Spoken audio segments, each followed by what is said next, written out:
Hi, I'm Father Mark, and I'm with John and Ashley and Arona. And one of the things I've been looking forward to in coming to Italy is, of course, their coffee, their cappuccino, and their gelato. We know that Jesus comes to us in Scripture and tradition, and the Italian culture too comes to us in two ways, primarily in gelato and in coffee. Ashley, you love coffee too. Tell us a little bit about the Italian coffee. Well, I tell you, Father Mark, here in Italy, the way it works is that a day without coffee is a day not lived, you know. And it's so much a part of the culture. It's a way, certainly, for socializing, too. It's very common that people get together in the morning and the afternoon to have a coffee together.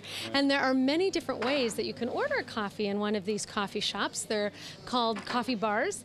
And you can order it probably in about 20 different ways. And each way will come with a different sized cup, a different shaped saucer with different amounts of milk, that sort of thing. And so they're really artists of coffee. And it's quite fascinating because, of course, in the climate here in Italy, they don't grow coffee here. Most of their coffee comes from Latin America, comes from Indonesia, and yet they have really become masters of the preparation of coffee. Right. And they like to drink it sometimes out of glass. That's right. Why is that? Well, Italians will tell you that it tastes different in the different cups in which it's given. Also, it depends on the heat of the coffee. So in the US, we often have coffee that's boiling hot, whereas here it's usually not served quite that hot. You can ask for that. You can ask for caffè bollente if that's what you prefer.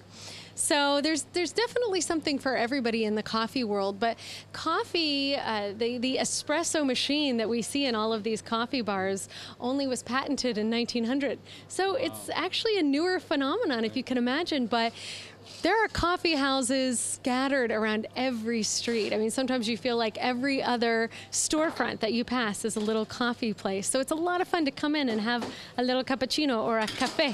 In this case. Now, John and I have lattes, and that is actually breaking Italian tradition. They like to have their espressos, right, without milk in the afternoon. It's unheard of for them to drink the coffees with the milk. Why is that? Well, they see milk as a breakfast food. Okay. And so the idea of having something sweet like that later in the day or after a meal is just not appealing to the Italians. Mm-hmm. All right, well, we're going to enjoy our coffee, and hope you've enjoyed this little bit of sharing on Italian culture.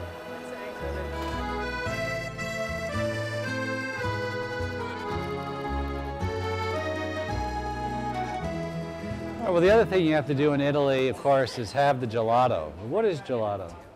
Well, gelato, it would be the equivalent of what we would say ice cream, what we would call ice cream in our country, but it's not the same. Actually, there is less fat in gelato. There's more sugar in gelato.